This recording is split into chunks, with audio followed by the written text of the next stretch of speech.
Oh, hey guys. Ah, you may know me. My name's Juan. Your favorite Guadalenchiladian.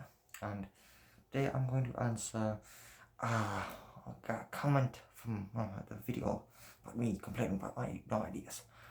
I think his name was Hiccup Masturbator. So, Hiccup, thank you for the idea. But this is going to be bedtime stories with Juan. Not really bedtime stories, but I'm putting a little bit of my own spin on it. So, I'm sure you all want to know my life story and why I'm here and what is a Guadalenchilada. So I'm here to tell you what Guadalenchilada is. And this will be a multi-part video. I will tell you the history. If you want to hear about my bloodline, I will tell you that. If you want to hear about the wives and on 1 to 7th, me being the 7th. If you want to hear about Jacob with an H and Jacob with an H and 2 B's, you can go ahead, comment if you want to see that, okay? So, we are here to talk about the history of Guadalenchilada. And so I will start out with how it began. So, we don't know the names of these people. This was 500, 600 years ago. So in the 1400s, 1500s, there was a Spanish boy. And there was an Italian girl that the Spanish boy loved a bunch. But unfortunately for the Spaniard, a Frenchman liked the same girl. And so every day they would fight for her in strengths of in contests of strength, contests of skill.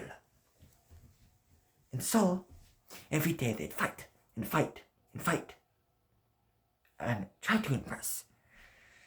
Until one day they asked the Italian girl, choose one of us to be your husband.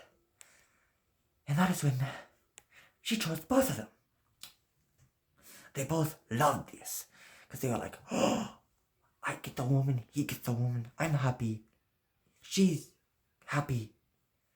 Something like that, I don't know, I wasn't there back then. And so, their families heard about this arrangement, this three-way marriage. And they were like, hell no. So they exiled each one of them. The Frenchman was exiled from his family. The Spaniard exiled from his family. The Italian exiled from her family. They were put on a boat with all of their belongings and sent away at sea. They drifted for 3 whole days until they crashed, but stumbled upon an island. This island would become to be known as Guadalenchilada.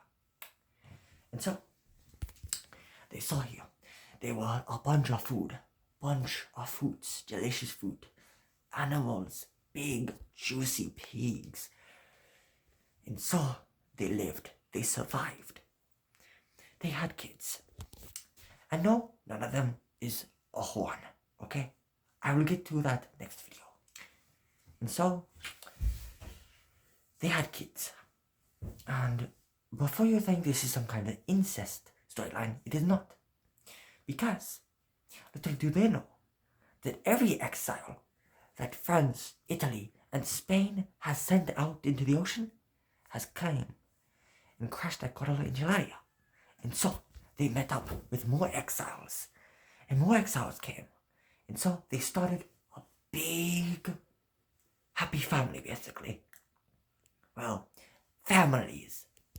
And so, Guadalenchilada did not perish for hundreds, like 2 or 3 centuries.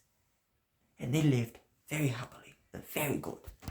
Until one day, a tsunami struck Guadalenchilada, causing the island to be submerged in water. But fortunately, a woman, a descendant of the Italian princess. I don't know if she's a princess. She could be, I don't know. I heard Italians like the princesses. But this the descendant of this Italian girl. She had a child, and during the tsunami, she put the child out into a basket, out into the sea, and it drifted far away from the island. Tsunami shook it a bit, but the baby stayed. Some say it's fake. I say this baby drifted because God protected it. And so the baby landed on land, and this baby will come to be known as Juan Numero Uno. Now, this is where I will end the story for today. If you want to hear a continuation of the story, comment if you do. Like, maybe, I don't know. I'm new to this stuff, okay? Okay, if you want to subscribe, you can subscribe. I don't really care. I just want to know that people are hearing about the lost nation of Guadalenchilada, okay? So, that has been it for today. I am going to go to bed. It is midnight. Currently, where I am. I'm in my bathroom. So, ciao. Arrivederci. See you all. Well, talk to you all. Well, you'll see me in a video, but I won't personally see you another day. And maybe I will keep a healthy uploading schedule. So, ciao. Arrivederci. Good night. Bye.